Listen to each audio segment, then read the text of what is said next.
She didn't realize the happiest week of her marriage had ended until an elderly woman whispered 7 words that made every memory suddenly feel unreliable. 7 days after moving into their dream home, Renee stood at the front door saying goodbye to the former owner, Evelyn Mercer. Christopher had stepped into the backyard to take what he casually called another work call. It didn't seem unusual. Not then. Evelyn watched him through the living room window for several long seconds before leaning closer. "I thought he would have told you." Renee smiled politely. "Told me what?" The older woman's voice dropped almost to a whisper. "Your husband chose this house for a reason." Before Renee could ask another question, the back door slid open. Christopher walked inside carrying his phone, smiling exactly the way he always smiled after finishing a call. "Everything okay?" Renee looked at her husband, then back at Evelyn.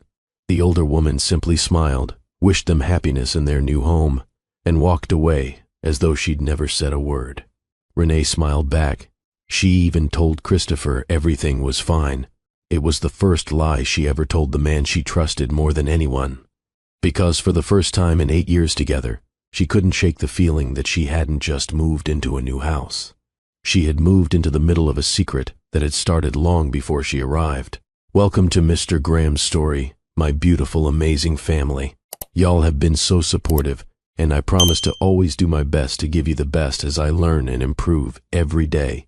If this is your first time watching, comment below with where you're watching from and subscribe to officially join the family. 6 months earlier, if someone had told Renee Lawson that her husband was living a life she knew nothing about, she probably would have laughed. Not because she believed Christopher was perfect, but because he had spent years giving her every reason to believe he was trustworthy. Their marriage wasn't built on dramatic romance or expensive surprises.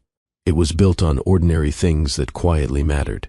Shared grocery lists, Sunday mornings at the farmer's market, text messages asking if the other needed anything before coming home, taking turns cooking dinner because they both worked long hours.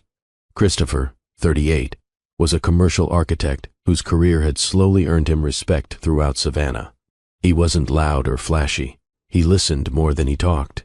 When something broke around the house, he fixed it before Renee even noticed. Friends often joked that he had the patience of a saint because nothing seemed to rattle him. Renee was 32 and worked as a senior human resources manager for a regional healthcare network. Organized was an understatement. She planned vacations months in advance, tracked their savings in color-coded spreadsheets, and believed that the best relationships weren't built on excitement, they were built on consistency. They balanced each other. Christopher dreamed. Renee planned. Christopher imagined possibilities. Renee figured out how to make them happen. It worked. At least, that's what everyone believed, including Renee. For nearly 3 years, they rented a comfortable townhouse while saving every spare dollar for a place they could finally call their own. Every month followed the same routine. Renee updated their savings goals. Christopher searched real estate websites after dinner. Every Saturday they toured another house. Every Sunday they crossed another address off the list. Some homes were beautiful, but impossible to afford. Others needed so much work that even Christopher admitted they should walk away.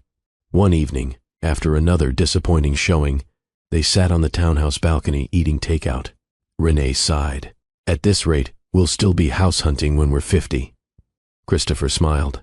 "I'll be the old guy, arguing about foundation cracks. And I'll still be asking about property taxes." He laughed. "You probably will." She leaned her head against his shoulder. "I don't care if it's fancy. I know. I just want it to feel like home." Christopher looked out across the quiet apartment complex. "It will." She glanced at him. "You sound very sure." "I am." "Why?" He smiled in that calm, reassuring way she'd fallen in love with years earlier. "Because I'm going to find it." Renee believed him without hesitation. She didn't know that, at that very moment, Christopher had already found the house. He simply hadn't told her why it mattered so much. The following Tuesday, he came home carrying a folded property listing instead of his usual laptop bag. His eyes lit up before he even spoke. "I found it." Renee laughed. "You've said that before." "No." He laid the listing on the kitchen table. This time, I mean it. She looked down at the photographs of a beautiful colonial revival home shaded by enormous live oaks, wide front porch, original hardwood floors, a detached workshop, a backyard big enough for the children they hoped to have one day. It looked almost too perfect. Renee smiled. I think we should see it. Christopher's shoulders relaxed, almost as though he'd been holding his breath. I already booked the showing. She raised an eyebrow. You already booked it? I didn't want someone else to get there first. It was the first time in their entire marriage Christopher had made a major decision before talking to her. Renee noticed. She even considered asking why. Instead, she smiled. Well. She folded the listing and slid it back across the table. I guess we'd better hope this one's worth all the excitement. Christopher smiled. It will be. He wasn't smiling because he'd found their dream home. He was smiling because, after months of careful planning, the first piece of his double life was finally falling into place. The showing was scheduled for Wednesday afternoon. Christopher insisted they leave work early. That wasn't unusual. In Savannah's competitive housing market, waiting even a day could mean losing a property. Still, Renee noticed something she couldn't quite explain. Christopher wasn't excited the way he'd been about other houses. He was focused, almost restless. During the drive, he checked the dashboard clock 3 different times. You know we're early, right? Renee asked with a smile. I know. We're going to be sitting outside for 15 minutes. I'd rather be early than late. She laughed. Who are you? And what have you done with my husband? He smiled, but it barely reached his eyes. When they turned onto Mercer Lane, Renee immediately understood why Christopher had been so eager. The neighborhood felt different from every place they'd visited before. Towering live oaks stretched over the street, their branches draped with Spanish moss. Children rode bicycles, without parents hovering nearby. An elderly couple sat on a porch swing, waving at everyone who passed. Nothing felt rushed. Nothing felt temporary. Renee looked out the passenger window. She smiled. This feels like a place people stay. Christopher glanced toward the colonial revival home, waiting halfway down the block. Exactly. For a brief second, he looked almost relieved. Not because she liked the neighborhood, because she'd said yes to coming. The front door opened before they reached the porch. An elderly woman with silver hair and kind eyes stepped outside. You must be Christopher and Renee. I'm Evelyn Mercer. She shook Renee's hand warmly. It's lovely to meet you. Then she turned to Christopher. Her smile lingered, but something behind it changed. She looked at him for a second longer than most people would. Not with suspicion, with recognition. Christopher offered a polite smile. It's nice to meet you. You too, Evelyn replied. Her voice carried a note of uncertainty, as though she were searching her memory for something she couldn't quite place. She stepped aside. Please come in. The house smelled faintly of cedar and fresh lemon polish. Sunlight spilled across the original hardwood floors. The walls carried the kind of quiet history that couldn't be recreated with expensive renovations. As Evelyn guided them through the rooms, she shared stories about raising her children there. My husband planted every tree in the backyard. She smiled at the old staircase. And every Christmas, the grandchildren would slide down this banister no matter how many times I told them not to. Renee laughed. I can already picture it. Christopher said very little. That surprised Renee. Usually, house tours brought out the architect in him. He'd explain roof lines, point out structural details, or quietly estimate renovation costs. Today, he mostly looked.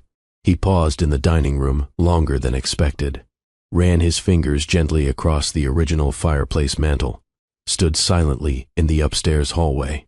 Then, without asking anyone where it led, he walked toward a narrow door at the end of the corridor. He opened it. It led to the backyard. Evelyn stopped talking. She watched him. So, she said carefully, you found the old garden door. Christopher looked back. Oh. I guess I got lucky. Evelyn smiled politely. Most people don't notice it. Renee glanced between them. She assumed Christopher had simply guessed. He was an architect. People like him noticed things other people overlooked. Outside, the backyard was even larger than the photographs had suggested. An enormous live oak shaded nearly half the lawn. Near the back fence stood a detached workshop. Christopher walked straight toward it. Not hurriedly, not curiously, confidently, almost like someone retracing familiar steps.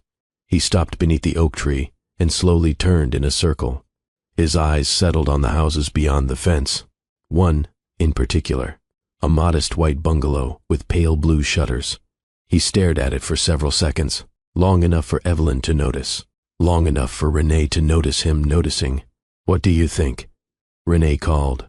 Christopher looked away from the neighboring house almost immediately. "It's perfect." "You've already decided?" He smiled. "Haven't you?" Renee looked around once more. She could already imagine birthday parties in the backyard, a swing hanging from the old oak tree, family dinners on the porch. "I think," she laughed softly, "I could fall in love with this place." Christopher's smile widened. "I'm glad." He didn't say anything else. He didn't mention the neighboring bungalow. He didn't mention that he had already memorized the view from beneath the oak tree months earlier. He didn't mention that standing in that exact spot allowed him to see directly into one particular kitchen window. Instead, he slipped his hands into his pockets and looked back at the house. To Renee, it looked like a man imagining his future. Only Christopher knew he was calculating how easily he could protect his secret. As the tour came to an end, Evelyn walked them back to the front porch. Renee thanked her warmly. "This house has been loved." Evelyn smiled. "It has." Then her eyes drifted toward Christopher again. The uneasy feeling returned. She couldn't explain it. She simply couldn't shake the sense that she'd seen him standing on that property before. As Christopher and Renee walked toward their truck, Evelyn remained on the porch. She watched Christopher open Renee's door before walking around to the driver's side. A gentleman, thoughtful, exactly the kind of husband any woman would be proud to have. And yet, something refused to settle in her mind. Inside the truck, Renee buckled her seatbelt and looked at Christopher. "So, should we think about it for a few days?" Christopher didn't even start the engine. "No." She blinked. "No? I want to submit an offer tonight." She laughed. "You've never decided that fast." "I know. What if we miss something?" "We won't." "What makes you so sure?" Christopher looked through the windshield at the house one last time, because he already knew something Renee didn't. If another family bought that house, his carefully balanced double life would be over, and Christopher Lawson had no intention of letting that happen. Christopher's offer was accepted the following afternoon. When their real estate agent called with the news, Renee squealed so loudly that two coworkers poked their heads into her office to make sure everything was all right. She laughed through happy tears. "We got it." That evening, she and Christopher celebrated with takeout on the floor of their townhouse, surrounded by moving boxes they hadn't even started packing. Renee lifted her soda can. "To our first home." Christopher touched his can against hers. "To new beginnings." His smile looked genuine. So did his excitement. That was what made everything that followed so difficult to understand. Closing day arrived without a single complication. The paperwork was signed. The keys changed hands. Photographs were taken outside the courthouse. Renee immediately sent one to both families. "We finally did it," her mother replied within seconds. "I'm so proud of you both." Christopher's parents called before they had even reached the truck. His father joked, "Now you'll learn that owning a house means spending every weekend at the hardware store." Christopher laughed. "I've been training for that my whole life." For the next several days, the house became exactly what every first home becomes: a maze of boxes, half-assembled furniture, pizza boxes on the kitchen counter, arguments over where the coffee maker should go, laughter echoing through empty rooms. Friends stopped by, carrying casseroles. Neighbors introduced themselves over backyard fences. Everything felt wonderfully ordinary. Exactly the life Renee had imagined. Christopher threw himself into the house with unusual energy. "I'll handle the painters. I'll meet the electrician.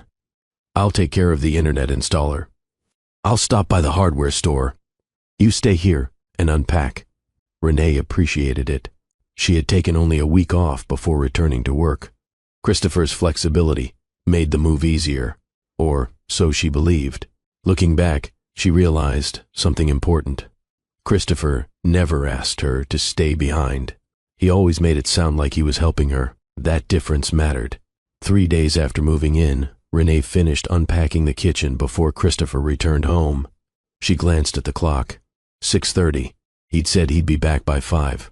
At 6:45, his truck finally pulled into the driveway.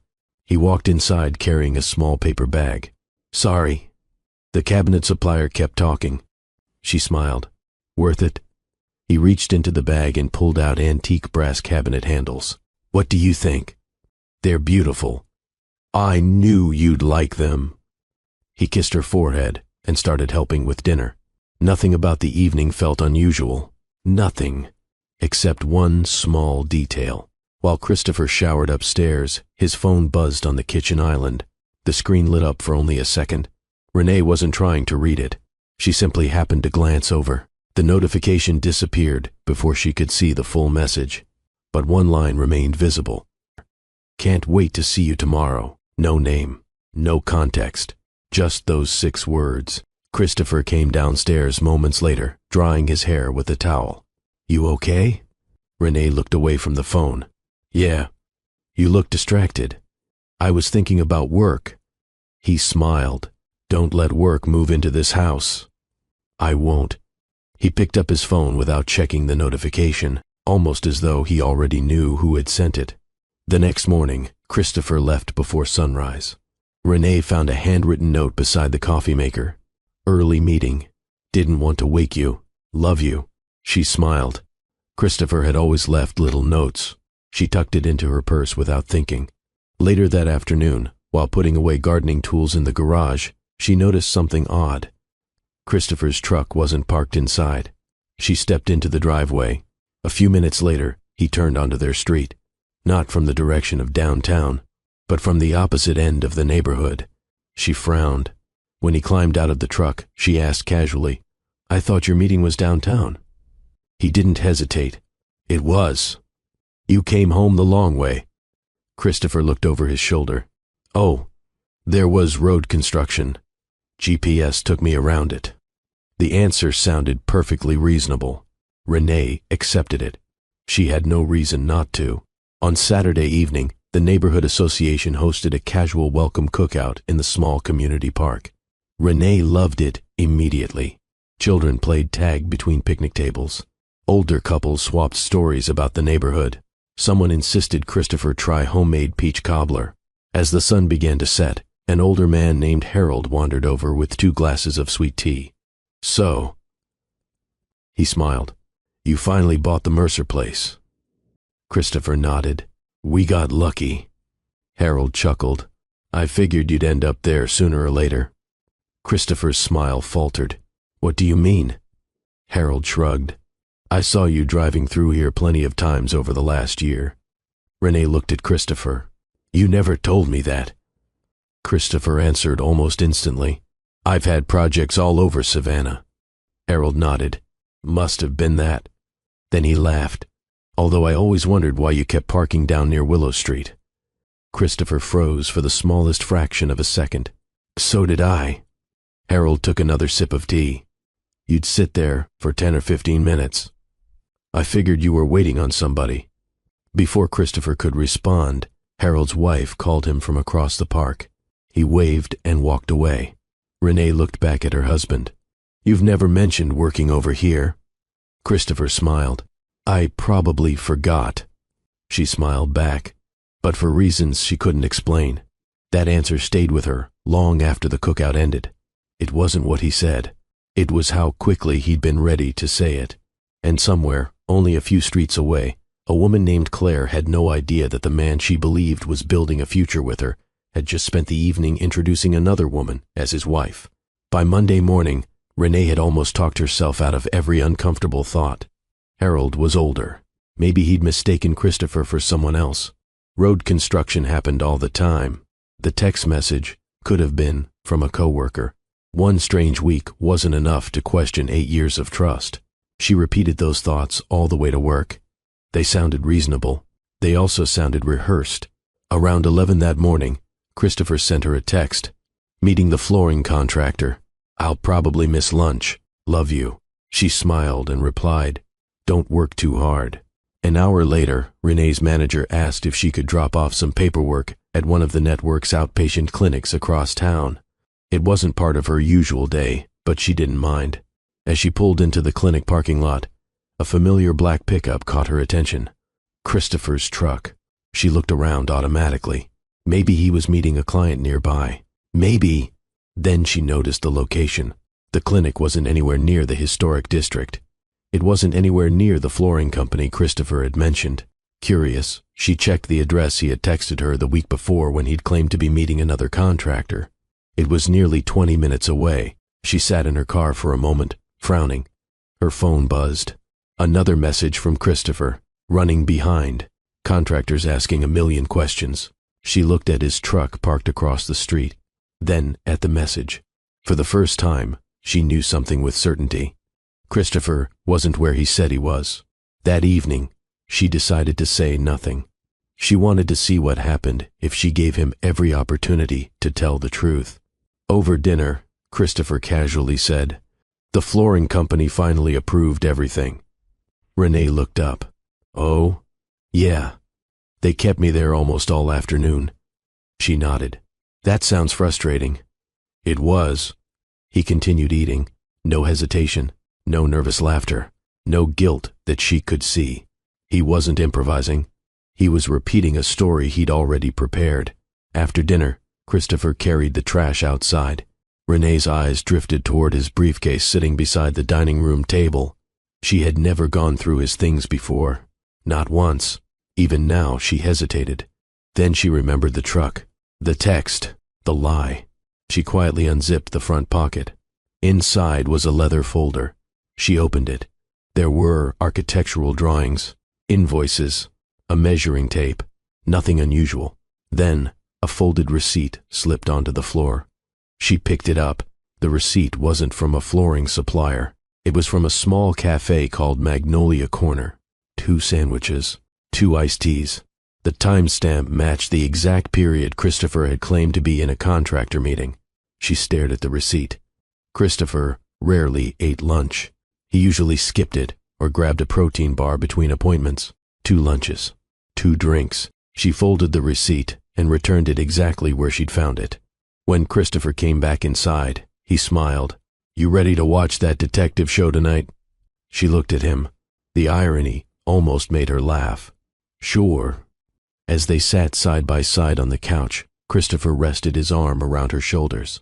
He laughed at the funny scenes, guessed who the television detective thought the suspect was, commented on how people always got caught because they overlooked one tiny detail. Renee didn't hear much of the episode. She couldn't stop thinking about one sentence. People always get caught because they overlook one tiny detail. Christopher had no idea he'd just described himself. The next afternoon, another tiny detail appeared. Renee was organizing paperwork from the house closing when she noticed something she'd ignored before. The property disclosure packet listed every key, remote, and access device transferred with the home. Front door keys, mailbox key, garage remote. 1 garage remote, only 1. She walked into the mudroom and opened the drawer where Christopher kept his truck keys. Clipped beside them were 2 identical garage remotes. She held them side by side. There was no mistake. One had come with the house. The other hadn't. When Christopher arrived home, she held one up with a smile. Hey, I forgot to ask. Where did the second garage remote come from? For the first time in days, Christopher didn't answer immediately. It only lasted a second, but Renee saw it. His eyes searched her face before he smiled. Oh, I had another one programmed. You did? Yeah. I figured it'd be easier to have a spare. Renee nodded. When? A couple of weeks ago. She smiled. That's smart. Christopher smiled back, but as he reached for the remote, he casually slipped it into his pocket instead of hanging it back on the key rack. It was such a small movement that most people would have missed it. Renee didn't. And for the first time since Evelyn's whisper, she stopped asking herself whether Christopher was hiding something. Instead, she began asking a much more dangerous question. What was he trying so hard to keep hidden? Renee didn't bring up the garage remote again. Christopher had answered too quickly, not with panic, with preparation. There was a difference. People who were caught off guard searched for words. Christopher always seemed to have them ready. That was what frightened her, not the lie itself. The next few days settled into an almost comforting routine. Christopher kissed her goodbye every morning. He texted her around lunchtime. He called on his drive home. He never forgot to ask about her day. If someone had secretly watched their marriage from the outside, they would have seen an ordinary couple who genuinely enjoyed each other's company. Renee found herself wondering something she hated. Was any of it real? Or had Christopher become so good at pretending that even kindness had become part of the performance? She didn't know, and that uncertainty hurt almost as much as the clues she kept finding. Thursday afternoon, Renee left work early for a dentist appointment. When she arrived home, Christopher's truck wasn't there. She smiled to herself. For once, she had beaten him home. She changed into comfortable clothes and decided to water the flowers she'd planted along the front porch. The evening was warm. The neighborhood felt peaceful. A woman walked by with 2 Labradors. Children laughed somewhere farther down the street. As Renee carried the watering can toward the side yard, movement caught her attention. A woman stepped onto the porch of the white bungalow Christopher had stared at during the showing. She was watering hanging baskets, brown hair tied loosely behind her head, simple jeans, a faded blue t-shirt. She looked ordinary, kind even. Nothing about her suggested the role she was unknowingly playing in Renee's life. The woman glanced across the street. Their eyes met. She smiled. Renee smiled back. Then something unexpected happened. The woman gave a small wave. Renee waved in return. It lasted only a second. 2 neighbors greeting each other, nothing more, except the woman suddenly looked past Renee, toward the end of the street. Her expression brightened. Renee turned instinctively. Christopher's truck had just entered the neighborhood. He slowed as he approached the house. Not Renee's house, the white bungalow. For the briefest moment, Christopher looked toward the porch. The woman smiled again. He smiled back. It happened so naturally that anyone else would have missed it. A tiny smile, a tiny nod, gone in less than 2 seconds. Then Christopher continued driving until he reached his own driveway. He climbed out, carrying a roll of blueprints. "Hey, you're home early." Renee forced herself to smile. "So are you." He walked over and kissed her forehead. "I finished ahead of schedule." She nodded. "I've been watering the flowers. They already look better." He picked up the watering can. "I'll finish this side." As he walked away, Renee glanced across the street again. The woman had already gone back inside. The front door closed softly. That night, Christopher suggested they take a walk after dinner. They often did. It had become one of their favorite routines. As they walked hand in hand beneath the live oaks, Christopher pointed toward a vacant lot near the end of the street. "They're talking about turning that into a small park. That'd be nice. If we ever have kids." He smiled. They could walk there. Renee looked at him. He sounded sincere, completely sincere. She wanted to ask him right then. "Who is she? How long have you known her? Why did you smile at her like that?" Instead, she asked something much smaller. "Do you know many people around here already?" Christopher shrugged. "Not really." "You?" "Only the neighbors we've met." He didn't look away. He didn't hesitate. He simply lied. Saturday morning brought another surprise. Renee was organizing boxes in the garage when Harold wandered over carrying a wrench. "Heard you folks were having trouble with the side gate." Christopher looked up. "I was just about to fix it." Harold smiled. "I figured." He handed Christopher the wrench. "You know." "Oh," he chuckled. "It's funny finally seeing you living here." Christopher kept working. "What do you mean?" "I got so used to seeing your truck parked over on Willow Street." Christopher's hands stopped moving. Only for a heartbeat. Renee noticed. Harold didn't. "You must have spent half your lunch breaks over there." Christopher laughed softly. I think you've got me confused with somebody else. Harold frowned. No. I'm pretty sure it was you. You've got one of those trucks that's easy to remember. He pointed toward the white bungalow. You always parked right over there. He was pointing directly toward Claire's house. Christopher stood slowly. I honestly don't remember. Harold shrugged. Maybe I'm getting old. My wife says I remember things from 20 years ago better than yesterday. The conversation drifted to the broken gate, but Renee barely heard another word, because this time, Harold hadn't mentioned the Mercer house. He had mentioned Willow Street, the street where the white bungalow stood, the same bungalow Christopher had pretended not to notice, the same bungalow where the woman had smiled at him like someone she already knew. That evening, after Christopher had fallen asleep on the couch, Renee quietly opened her laptop. She typed one address into the search bar, the address of the white bungalow. County property records appeared a few seconds later. Owner, Claire Whitmore. The name meant nothing. Not yet. Then she opened social media. The profile picture loaded almost immediately. It was the same woman, standing on the front porch of the white bungalow, smiling beside a flowering magnolia tree. Renee scrolled through months of public photographs, garden projects, weekend hikes, birthday dinners with friends. Nothing unusual, until she reached a photograph from 8 months earlier. Someone had commented beneath it, "Beautiful house. Can't wait to see you again." The comment had been deleted, but one detail remained. The person who posted it had forgotten to remove the tiny heart reaction beside the missing comment. The account name attached to that heart had only one word: Christopher. Renee stared at the screen. Her heartbeat slowed instead of speeding up. The pieces were no longer scattered. They were beginning to fit together. She still didn't know exactly what the picture looked like, but she finally knew where to keep looking. And this time, she wasn't going to stop until she saw the whole thing. Renee didn't sleep much that night, not because she kept imagining the worst, because she had reached a point where imagining wasn't necessary anymore. Christopher had lied about where he'd been. Harold had seen him near Claire's street, months before they bought the house. There was a second garage remote, and somehow, Christopher's account had reacted to Claire's social media months before they moved into the neighborhood. Each clue could have meant nothing by itself. Together, they were becoming impossible to ignore. Still, Renee wanted one thing before she confronted her husband. Proof, not suspicion. Proof.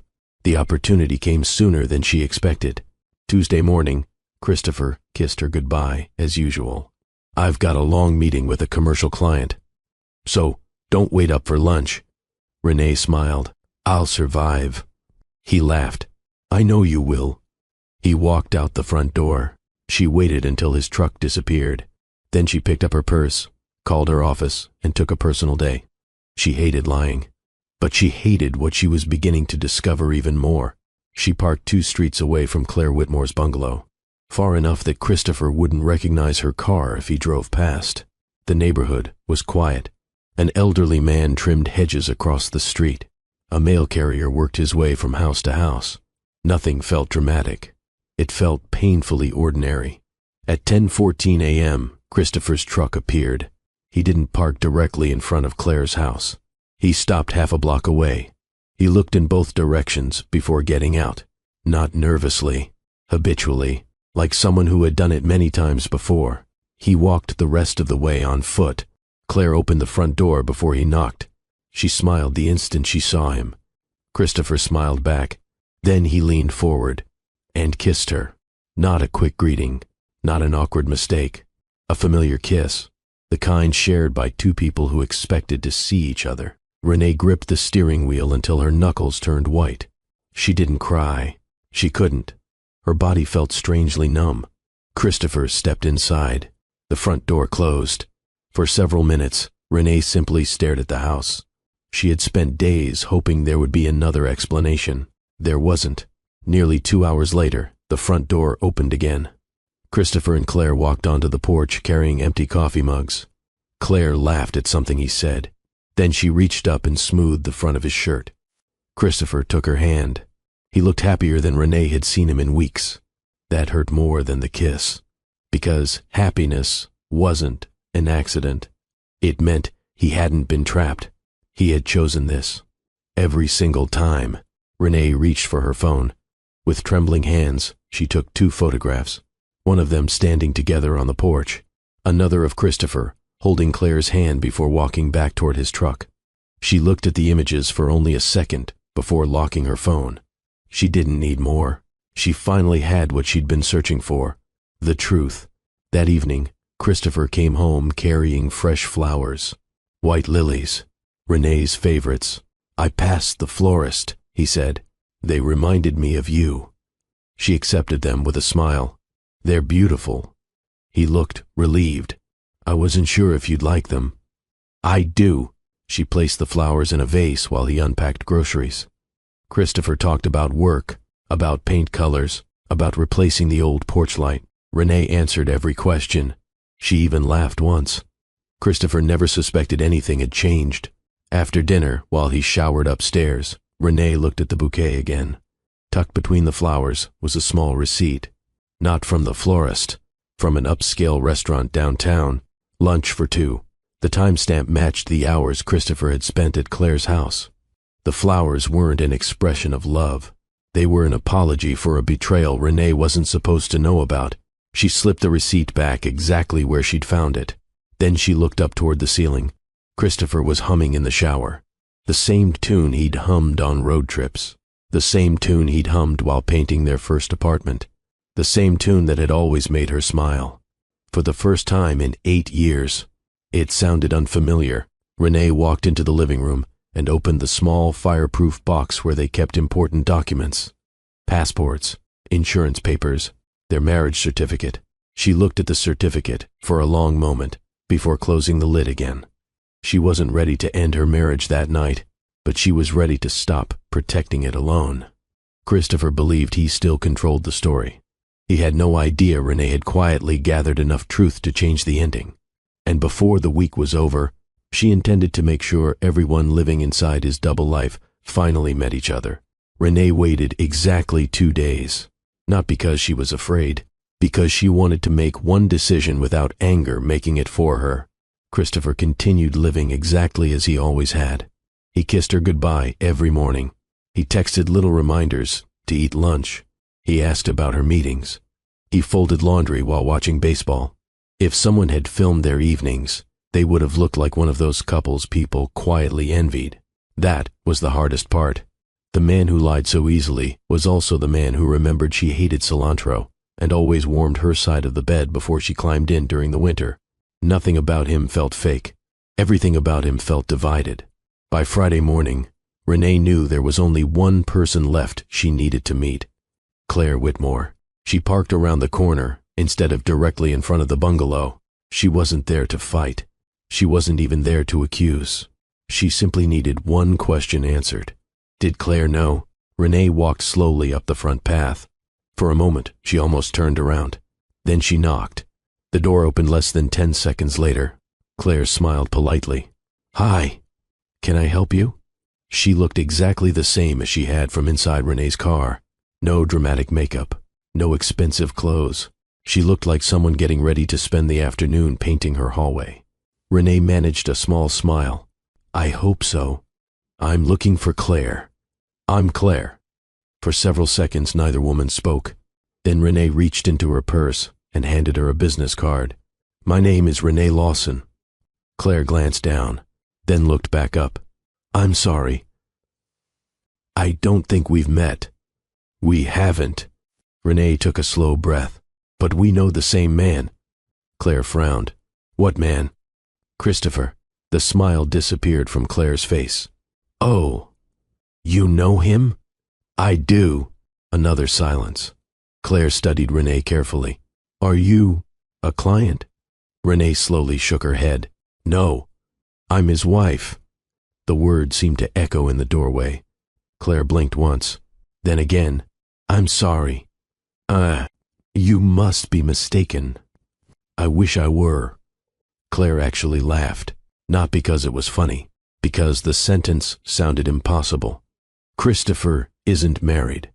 Renee didn't answer. Instead, She quietly pulled out her phone. She opened a photograph from their wedding day. Christopher in his charcoal suit, Renee in a simple ivory gown. Both of them smiling beneath the live oaks in Forsyth Park. Claire stared at the screen. Her hand slowly covered her mouth. "No." She whispered, "No. I think." Claire stepped backward. "You should come inside." The house smelled faintly of vanilla candles and fresh paint. There were moving blankets folded against one wall. Paint samples spread across the dining table. A wedding magazine rested beside them. Renee noticed it immediately. Claire noticed Renee noticing. She quietly turned the magazine over. "I'm sorry." She sat down slowly. "I don't understand." Renee remained standing. "How long have you known him?" Claire answered without hesitation. "Almost 2 years." Renee closed her eyes. 2 years. Nearly half of her marriage. "What did he tell you?" Claire looked genuinely confused. "He said he'd never been married. He told me he spent too much time working. He said he'd finally found someone who understood how demanding his career was." Renee felt the room sway slightly. Every promise Christopher had made to her had simply been rewritten for someone else. Claire stood and walked toward a bookshelf. She picked up a framed photograph. Christopher stood beside her at Tybee Island. His arm rested comfortably around her shoulders. The date in the corner read 7 months earlier. Claire smiled sadly. "That was our anniversary trip." Renee looked up. "Anniversary?" Claire nodded. "He said we'd been together 1 year." Renee's heart sank.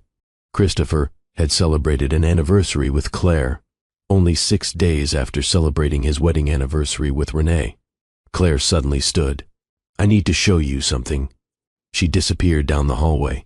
When she returned, she carried a small storage box. Inside were birthday cards, movie tickets, hotel receipts, dozens of photographs. Then she reached the bottom. Her hand froze. Slowly, she pulled out a jewelry catalog. A page had been folded over. One engagement ring had been circled in blue ink. Claire looked down at it. "He told me." "Oh," her voice cracked. "He wanted to propose after we bought a house together." The room fell completely silent. Renee didn't feel angry anymore. She felt exhausted. Christopher hadn't simply been cheating. He had been building 2 futures. 1 wedding album, 1 engagement ring, 1 house, 2 promises. Claire looked at Renee with tears running down her face. "Did he?" She couldn't finish. Renee answered anyway. "He promised me children." Claire nodded weakly. "He promised me the same." Neither woman cried. They simply sat there in complete silence. Because sometimes the worst betrayals don't leave people screaming. They leave them with nothing left to say. Finally, Claire looked up. "What are we going to do?" Renee stared out the front window toward the quiet street. Then she answered with a calmness that surprised even her. "We're going to let Christopher tell 1 more lie." Claire frowned. "What do you mean?" Renee slowly smiled for the first time in days. "He spent 2 years controlling every conversation." She looked directly at Claire. "I think it's time we controlled the next one." For the first time since Evelyn whispered at the front door, Renee wasn't following Christopher's story anymore. She was writing the ending herself. Claire sat in silence for nearly a minute. She wasn't crying anymore. She looked like someone trying to fit together pieces from 2 completely different puzzles. Finally, she looked up. "I need to ask you something." Renee nodded. "Go ahead." "If I call him right now." Claire's voice trembled. "And ask if he's married.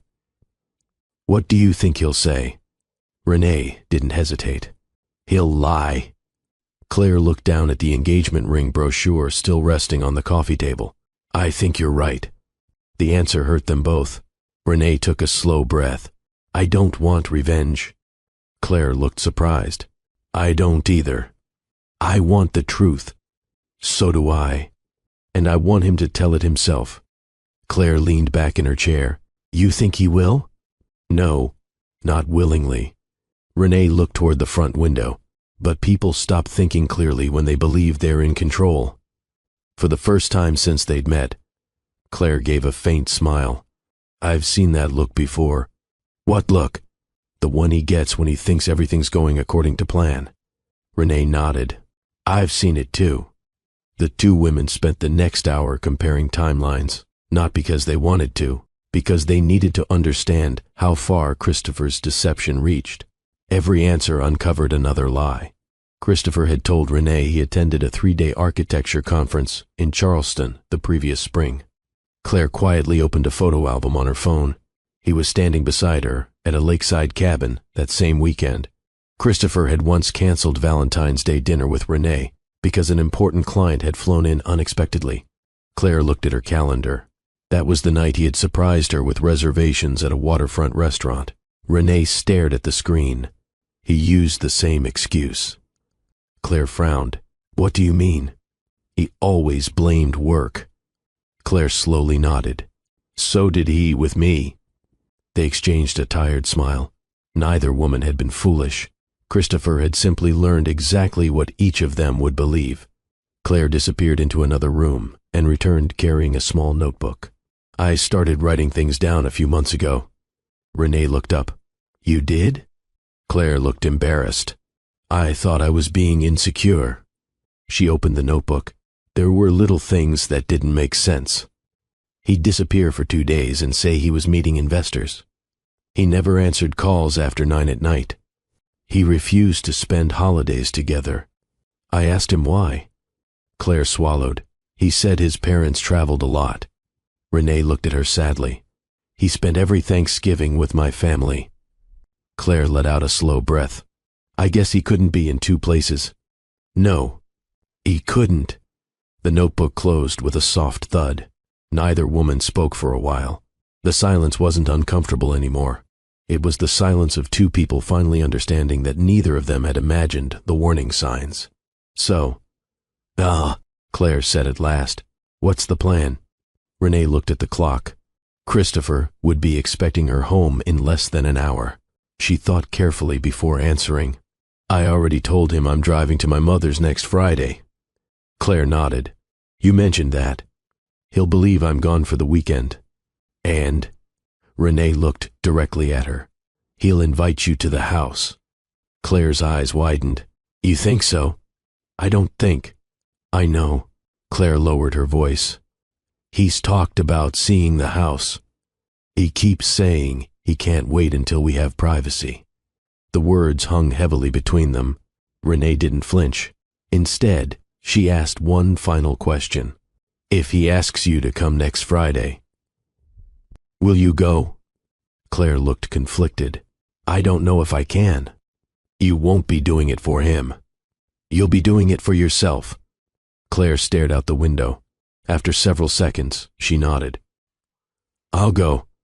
That evening, Renee arrived home 5 minutes before Christopher. She had barely set her purse down when she heard his truck pull into the driveway. He walked inside carrying a paper bag from her favorite bakery. I brought cinnamon rolls. She smiled. You remembered. Of course I remembered. He kissed her forehead. I know you've had a stressful week. She looked into his eyes. For years, she had believed moments like this proved how deeply he loved her. Now she understood something else. Thoughtfulness wasn't the same as honesty. A person could remember your favorite pastry and still betray you every single day. Christopher handed her the bag. I was thinking. He loosened his tie. Since you're spending next weekend with your mom, maybe I'll finally get around to organizing the workshop. Renee kept her expression calm. That sounds productive. He smiled. It'll give me something to do. She nodded. I think that's a great idea. Christopher looked relieved. He had no idea that, less than 2 hours earlier, the 2 women he believed would never meet had spent an entire afternoon comparing every lie he'd ever told. And now, they were waiting for him to tell one more, because sometimes the most powerful trap isn't built with anger. It's built by letting a liar believe he's still getting away with the truth. The following week passed more quietly than any week Renee could remember, not because life had become peaceful, because she had stopped asking questions. Christopher noticed the change. You seem more relaxed, he said one evening while they folded laundry together. Do I? Yeah. I was starting to think moving had overwhelmed you. Renee smiled. I think I was putting too much pressure on everything. He looked relieved. I'm glad. She watched him fold one of her sweaters with the same care he always had. It amazed her how normal he could look. The man standing in front of her wasn't pretending to love routines. He genuinely did. That was the tragedy. Christopher had never stopped being a thoughtful husband. He had simply chosen to become someone else's partner at the same time. Wednesday afternoon, Claire called. He asked. Renee closed her office door before answering. What exactly did he say? He texted me this morning. Claire's voice sounded tired. He said you'd be spending the weekend with your mother. Renee closed her eyes. Go on. He wants me to come over Friday night. There it was. The invitation. The final piece. What did you tell him? I said yes. Renee was silent for a moment. Are you okay? I don't know. Claire gave a sad laugh. I never thought agreeing to see the man I loved would feel this awful. I know. I almost told him everything. I almost asked if he had anything he wanted to confess. Renee spoke gently. But you didn't. No. I remembered what we agreed. So did I. That evening, Christopher came home carrying pizza. No cooking tonight. Renee smiled. I won't argue with that. As they ate, Christopher talked about replacing the workshop roof before winter. He seemed lighter than he had in weeks, almost excited. The realization hit Renee with unexpected force. He wasn't relieved because their marriage was improving. He was relieved because he believed he'd successfully managed both lives. Thursday morning, Renee packed a small suitcase and left it beside the bedroom door. Christopher noticed immediately. Leaving straight from work tomorrow. That's the plan. I'll help you load the car. You don't have to. I want to. He smiled. I'll miss you. The words sounded sincere. Renee wondered if he'd said something similar to Claire. She no longer wanted to know. Friday arrived. Renee worked until late afternoon before driving home. Christopher was already there. He met her in the driveway and lifted her suitcase into the trunk. You've got everything? I think so. He hugged her tightly. Call me when you get there. I will. He kissed her forehead. Drive carefully. She climbed into the driver's seat. As she started the engine, she looked at the house one last time. Christopher stood on the porch, waving. He looked exactly like a husband saying goodbye to his wife for the weekend. He wasn't. He was watching the first half of his lie drive away, or so he believed. Renee drove toward her mother's town. At least, that's what Christopher would have assumed if anyone had asked him. Instead, after 20 minutes, she exited the highway and pulled into the parking lot of a small public library. Claire's car was already there. The two women sat inside Renee's car without speaking for several moments. Finally, Claire whispered, I almost turned around. I almost did too. Neither of them smiled. Renee looked at the dashboard clock. 6:42 p.m. If everything goes the way he planned. She said quietly, He'll be expecting you around 7. Claire nodded. My stomach feels sick. Mine too. Renee reached into the center console and removed a spare house key. She placed it gently in Claire's hand. Claire stared at it. He gave me 1 month ago. She slowly reached into her purse and pulled out another key. The two women laid them side by side on the center console. They were identical. Neither woman spoke. They didn't have to. Christopher hadn't simply shared his time. He had shared access to the same life. Renee picked up her own key again. We're changing the ending tonight. Claire nodded once. No more lies. No more lies. The two women started their cars and pulled out of the parking lot separately. Neither of them noticed the irony. For nearly 2 years, Christopher had carefully made sure Renee and Claire would never arrive at the same place at the same time. In less than 30 minutes, both women would walk through the same front door, and Christopher still believed he was in complete control. Christopher spent Friday evening exactly the way he'd imagined. He straightened the living room. He lit the small candle Claire always said smelled like cedar. He ordered takeout from the Italian restaurant she'd mentioned wanting to try. Around 7 o'clock, his phone buzzed. Claire, I'm here. He smiled. Everything was going according to plan. He opened the front door before she even knocked. There you are. Claire managed a small smile. Hi. You found the place okay? I did. He stepped aside. Come in. Claire walked into the house slowly, taking in every detail. The framed wedding photo on the hallway table was gone. Earlier that afternoon, Renee had quietly put it away before leaving. Christopher hadn't noticed. He closed the door behind Claire. I've been looking forward to this all week. Claire didn't answer. You okay? I'm fine. You seem nervous. I am. Christopher took her hand. Relax. We've got the whole weekend. Claire gently slipped her hand away. Before Christopher could ask why, the doorbell rang. He frowned. That's strange. I'm not expecting anyone. He walked toward the front door. Looking back, he laughed softly. Probably a package. He unlocked the door. Renee stood on the porch. She wasn't crying. She wasn't angry. She was simply holding her overnight bag. Christopher stared at her. For a second, his face emptied of all expression. Renee? I thought you were at your mother's. I changed my mind. He looked past her toward the driveway. Where's your car? Down the street. His voice became uneven. I don't understand. I know. She stepped inside without waiting for permission. Christopher instinctively looked toward the kitchen. Claire was already standing there. The moment his eyes met hers, every explanation he'd prepared disappeared. Neither woman spoke. Christopher looked from one to the other, back again. His breathing became shallow. Claire broke the silence first. You told me your wife didn't exist anymore. Renee spoke next. You told me you were organizing the workshop. Christopher opened his mouth. Nothing came out. For the first time in 2 years, there wasn't a version of the truth that could satisfy either woman. He slowly lowered himself into one of the dining room chairs. It wasn't a dramatic collapse. It looked more like a man realizing he'd reached the end of a road he'd been pretending would never end. He swallowed. I don't know where to start. Renee pulled out the chair across from him. Start with the truth. Claire remained standing. All of it. Christopher rubbed both hands across his face.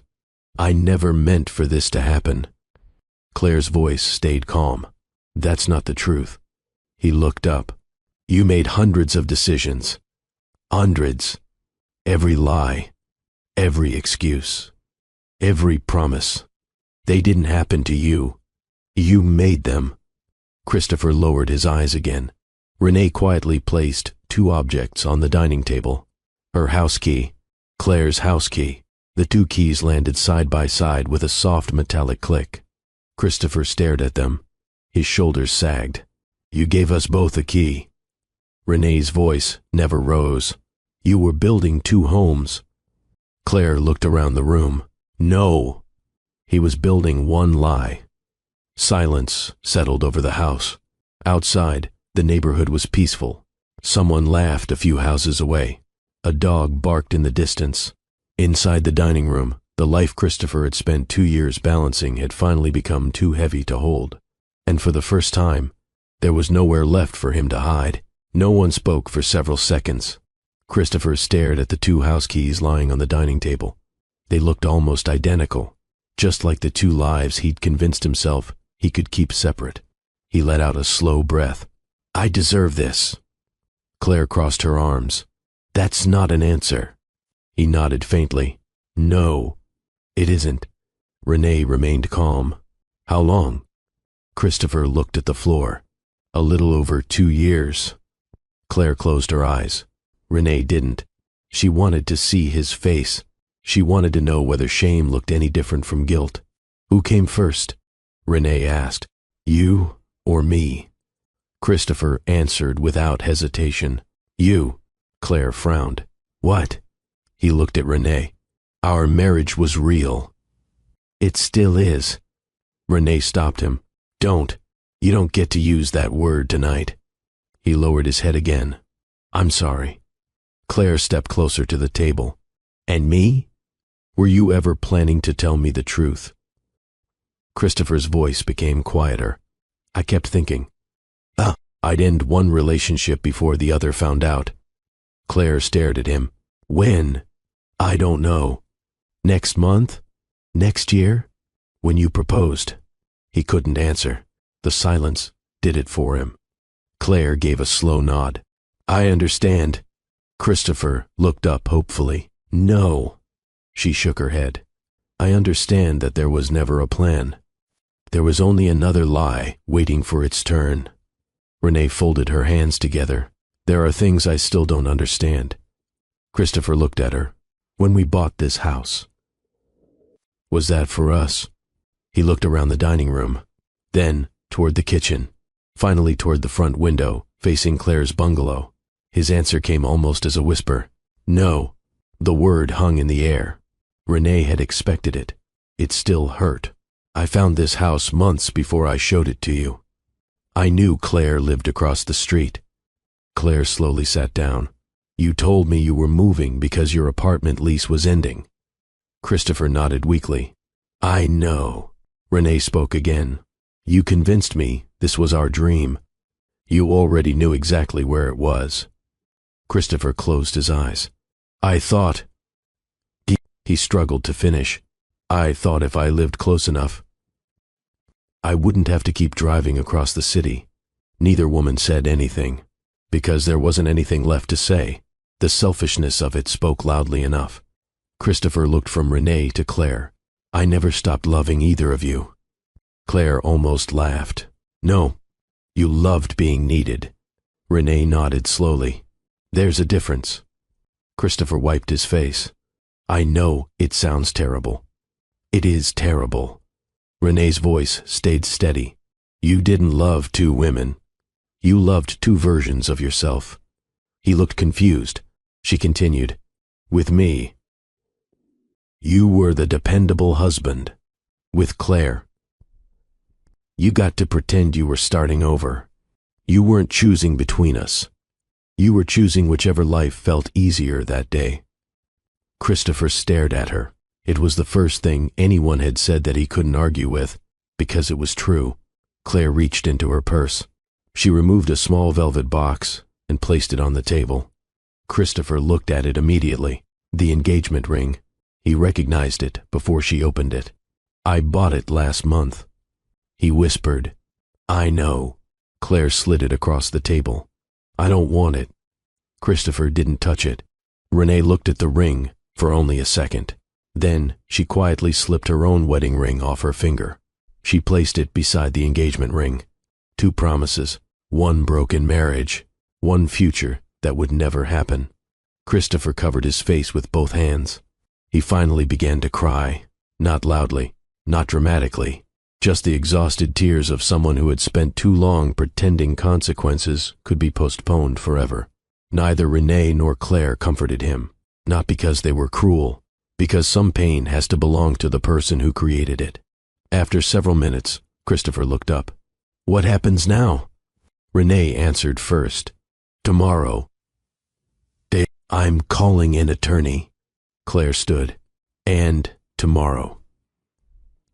I'm changing my phone number. Christopher nodded slowly. He didn't argue. He didn't beg.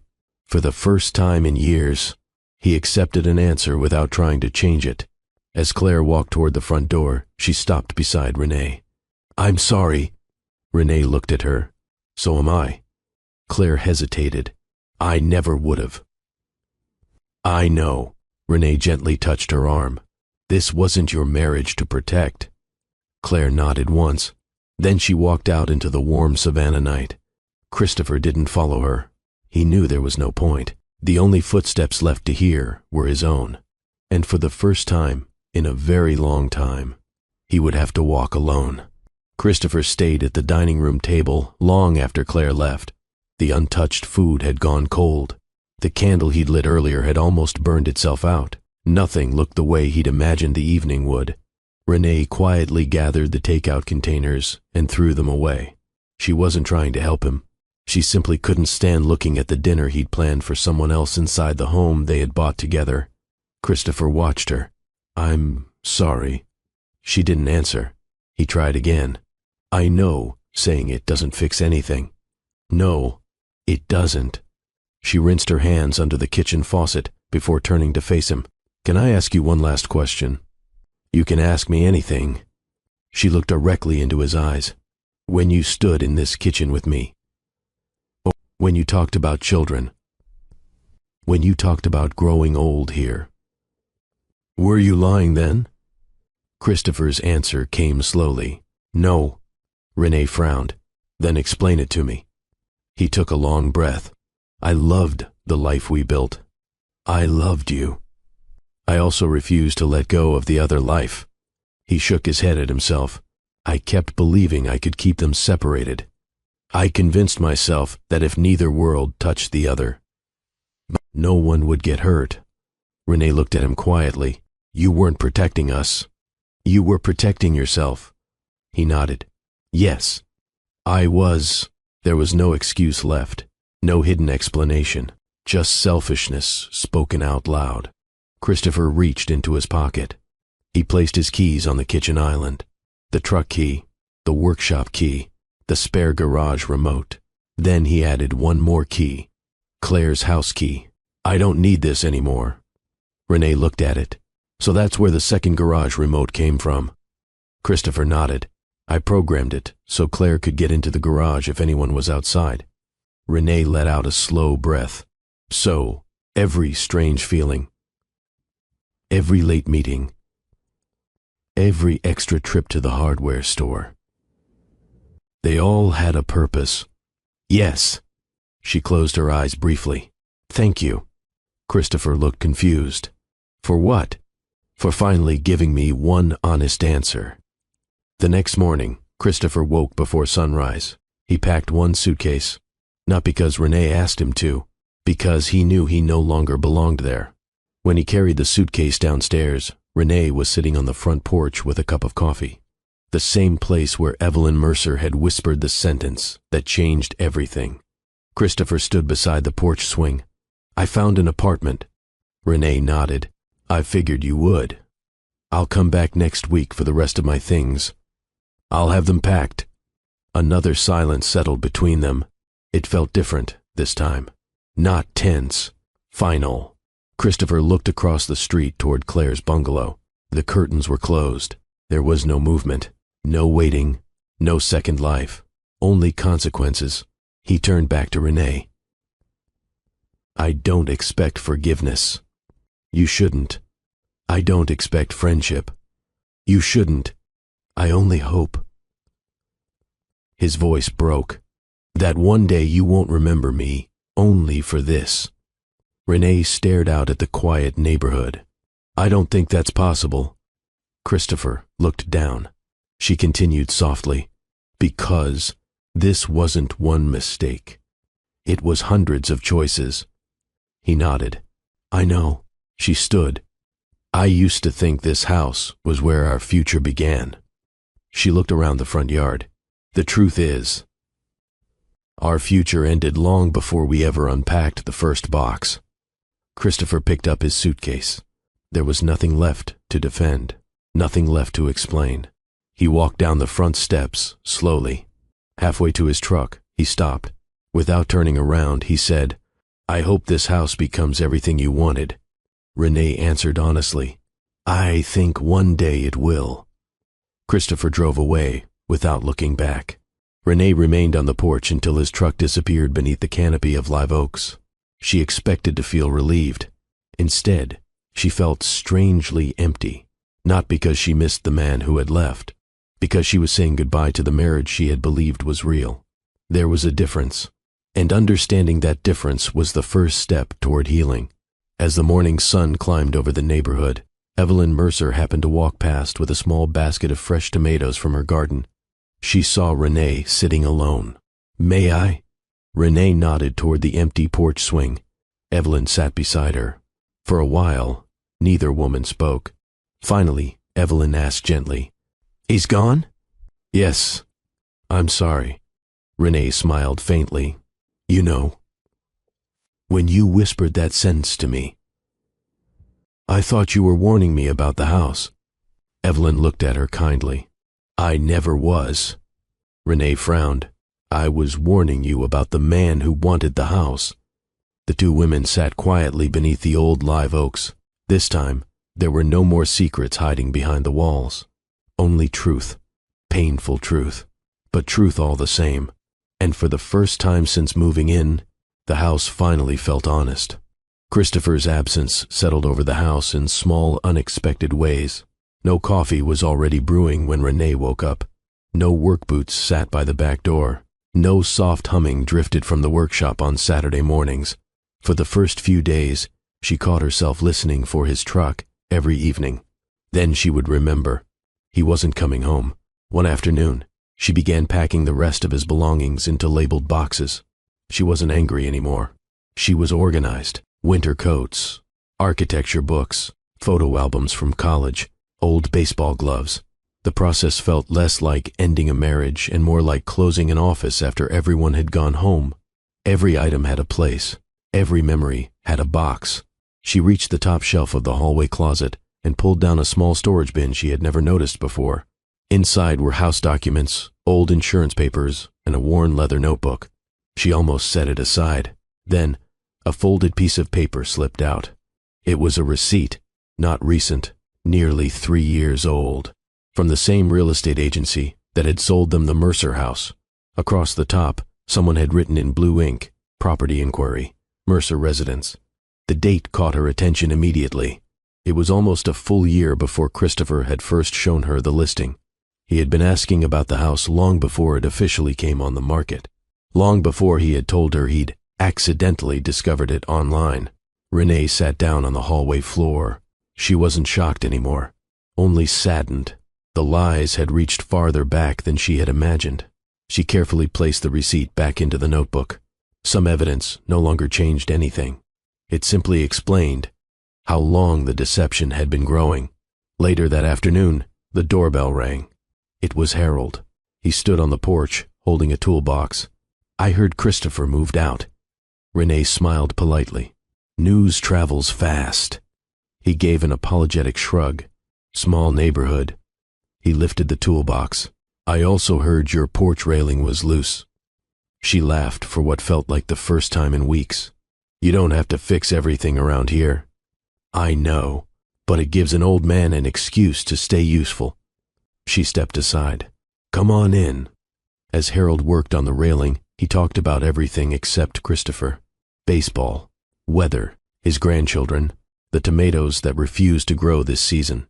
Renee appreciated it more than he probably realized. Not everyone needed to ask painful questions. Sometimes kindness looked like talking about ordinary things. When he finished, he wiped his hands on an old towel. There, solid again. Renee reached for her purse. "How much do I owe you?" Harold looked offended. "You already paid me." She frowned. "When?" "You smiled." He tipped his cap. "I hadn't seen that in a while." Before leaving, he stopped at the porch steps. "If you ever decide this place holds too many memories," he said gently, "don't rush. Houses can change. So can people." After he left, Renee looked around the porch. She realized Harold hadn't said the marriage could change. He had said the house could. That difference mattered. That evening, Renee carried a box labeled Christopher into the garage. She set it beside the others, waiting for pickup. Then she noticed something tucked behind an old paint can. A small wooden birdhouse. Christopher had started building it during their first month in the house. He'd never finished. The roof still leaned sideways. One wall remained unpainted. She ran her fingers across the rough wood. For a moment, she thought about throwing it away. Instead, she carried it back inside, not because it reminded her of Christopher, because it reminded her that unfinished things didn't always have to stay unfinished. The next Saturday, she bought a small can of white paint. She repaired the loose roof, painted the unfinished side, and hung the birdhouse beneath the old live oak in the backyard. Within a week, a pair of bluebirds had made it their home. Standing on the porch, Renee smiled quietly. Life had a way of returning, sometimes, before people were ready to notice it. By early spring, the house no longer felt like a crime scene. It felt lived in again, not because everything was better, Because Renee had stopped measuring every room against the life she thought she was going to have. She painted the guest bedroom a soft sage green. She replaced the dining room curtains Christopher had insisted on choosing. She turned the detached workshop into a bright home office instead of selling the house the way everyone expected. Whenever people asked why she stayed, her answer was always the same. I didn't lose the house. I lost the illusion. There was no reason to abandon one because of the other. One Saturday morning, her mother drove over from Savannah's west side carrying 2 grocery bags and, as always, far more food than 2 people could possibly eat. They spent the morning making gumbo while music played softly through the kitchen speakers. At one point, her mother looked around the room and smiled. It feels different in here. Renee stirred the pot. I think it is. No. Her mother shook her head. I don't mean the paint. I mean you. Renee laughed. I still have bad days. I know, but bad days aren't the same as a broken life. That sentence stayed with Renee long after her mother went home. The divorce became official 3 weeks later. Christopher didn't contest anything. He signed every document exactly as Renee's attorney requested. There were no arguments over money, no long court battle, no desperate promises to change. When the hearing ended, Christopher approached her outside the courthouse. He looked older than he had only a few months earlier, not because of time, because regret has a way of settling into a person's face. I won't keep you, he said quietly. Renee nodded. Thank you. I wanted to tell you something. She waited. I started seeing a therapist again. I'm trying to understand why I became the person I became. Renee listened without interrupting. When he finished, she answered honestly, I hope you do. He looked surprised. You do? I do. She held his eyes for a moment. But understand something. This isn't for us. There isn't an us anymore. It's for whoever you become next. Christopher slowly nodded. I understand. I hope you really do. That was the last conversation they ever had. There was no dramatic goodbye, no final embrace, just 2 people walking in opposite directions after the truth had finally caught up with them. A month later, Claire stopped by unexpectedly. She carried a small paper bag from the neighborhood bakery. I wasn't sure if you'd be home. I am. Renee invited her inside. They sat on the back porch beneath the old live oak where everything had once seemed so peaceful. Claire smiled awkwardly. I accepted a job in Charleston. Congratulations. I'm leaving next month. Renee genuinely smiled. That sounds like a fresh start. I think I need one. For a while they talked about ordinary things. Work, traffic, the best places to eat in Charleston. Eventually Claire looked toward the birdhouse hanging from the tree. You finished it. Renee nodded. I almost threw it away. I'm glad you didn't. Claire hesitated before speaking again. I spent a long time blaming myself. So did I. Renee looked at her. Then I realized something. What? We were both making decisions based on the same lie. Claire let out a slow breath. I think I needed to hear that. As Claire stood to leave, she paused at the gate. You know, if we had met under different circumstances, I think we would have been friends. Renee smiled warmly. I think so too. Claire laughed softly. Life has strange timing. It does. They hugged briefly, not because the past had disappeared, because neither woman wanted to carry it anymore. As Claire drove away, Renee realized Christopher had unknowingly done one honest thing. He had brought together 2 women who refused to let his choices define the rest of their lives. Sometimes healing arrived from the most unexpected direction, and sometimes the people who understood your pain best were the ones who had lived through it with you. Nearly a year passed. The magnolia tree Renee planted beside the front porch had begun to grow. The flower beds were full again. The workshop had become the quiet office she'd always wanted. When people visited for the first time, they always said the same thing. This house feels peaceful. Renee would smile. It took a while. One warm Saturday afternoon, she heard a familiar knock at the front door. When she opened it, Evelyn Mercer stood there, holding a small pie wrapped in a checkered towel. I was baking too much again. Renee laughed. I've heard that's becoming a habit. It is. May I come in? I'd like that. They settled into the porch swing with slices of pie and glasses of sweet tea. For a few minutes, they talked about gardening, neighbors, and the heat. Neither woman hurried toward the conversation they both knew would eventually happen. Finally, Evelyn looked out across the yard. I wanted to ask you something. Go ahead. Do you still wonder why Christopher chose this house? Renee thought for a moment. No, I think I finally understand. Evelyn smiled gently. What do you think? Renee looked toward the white bungalow across the street. A young family had moved in months earlier. Children's bicycles now rested in the driveway. The place no longer carried the weight it once had. I used to think he chose this house because he loved someone else. She shook her head. Now I think he chose it because he believed convenience could hide consequences. Evelyn nodded slowly. I believe you're right. He wanted two lives. He thought living across the street from one while coming home to the other would somehow make everything easier. Renee smiled sadly. It only made the truth easier to find. The older woman reached over and gently patted Renee's hand. You know, when I whispered to you that day, I worried I'd ruined your marriage. Renee looked at her with genuine warmth. You didn't. You revealed it. There is a difference. Evelyn's eyes filled slightly. I'm glad you see that. I do now. As the afternoon faded into evening, Evelyn prepared to leave. She stopped at the bottom of the porch steps and looked back. One last piece of advice? Renee smiled. I'm listening. A house never creates character. It only reveals it. Then she climbed into her car and drove away. Renee remained on the porch long after the sound of the engine disappeared. She thought about everything that had happened since moving day. The excitement, the whisper, the lies, the heartbreak, the silence, the healing. For months she had believed the Mercer house was the place where her marriage had fallen apart. Looking back, she understood something entirely different.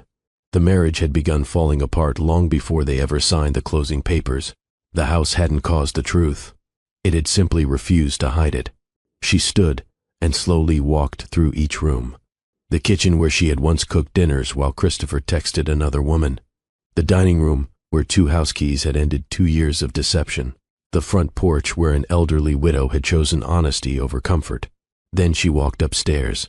She opened the room that Christopher had insisted on restoring first. The room he had once imagined using for a future built on lies. Today it looked completely different. Shelves lined one wall. A reading chair sat beside the window.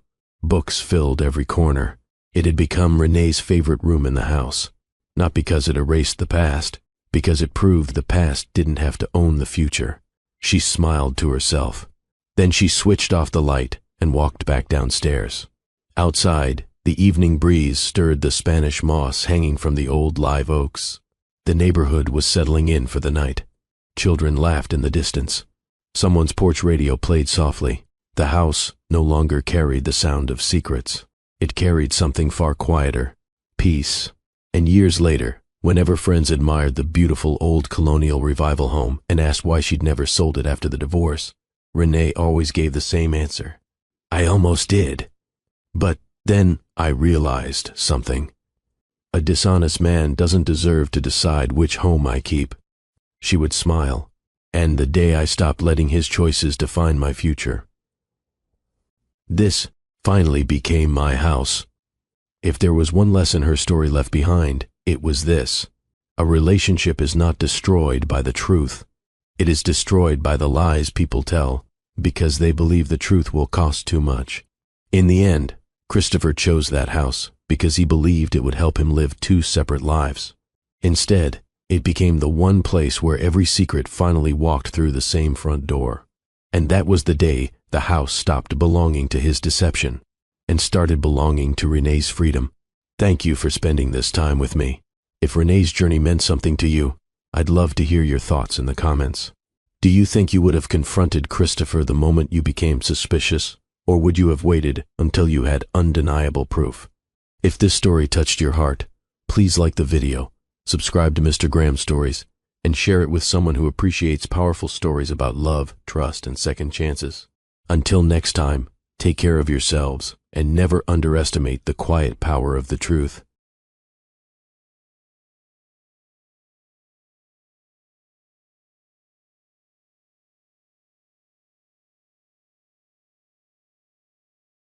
Thank you for watching Mr. Graham Stories, my beautiful, amazing family.